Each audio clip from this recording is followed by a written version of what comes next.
Kũrĩ na ũhotekeku wa Kenya gweterera kahinda karaya thutha wa mbura gũkĩa gũthondekerwo imwe cia tabarĩra iria ithũkangĩtio nĩ mĩiyũro bũrũri-inĩ ta mabarabara thutha wa minista wa ũkui Kipchumba Murkomen kũhithũra atĩ bũrũri nĩ mũthũkangie mũno nĩ mbura ya kĩmera gĩkĩ. We will be sitting down with the road agencies here and the other infrastructure institutions to make sure that we do proper assessment of the situation across the country.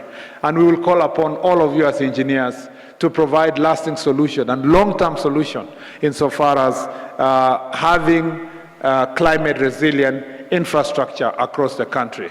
Murkomen ũrĩa warĩtie arĩ kaunti-inĩ ya Nyĩrĩ augĩte hathara ĩno yũkĩte rĩrĩ bũrũri ũrageria gũthima mahũthĩro maguo. Starting with the bridges, the roads, and we are suffering this at a situation where we are also struggling to manage our budget to make sure that we live within our means. Ihinda-inĩ o rĩu, bodi ya mainjinia nĩ yendekithĩirie mũingĩ kũragia marũa ma kuonania nyũmba iria marakombora nĩ hĩtũkie gũikarwo kũrũmĩrĩra mĩtino ĩrĩa ĩreyumĩria ya mĩako kũgũa na gũcũngĩrĩria hathara ũndũ ũmwe na ikuũ. Na kaingĩ developers aya a manyũmba maya hihi maretigĩra kũrĩha tũbeca tũnini harĩ engineer, makarĩha tũbeca tũnini mũno harĩ bundi na ũrĩa ũngĩ, kana mũndũ ũrauga no hote kũruta wĩra. Engineer nĩ ta insurance ya nyũmba, nĩ ta insurance kuuga ĩno nyũmba ndĩngĩgwa.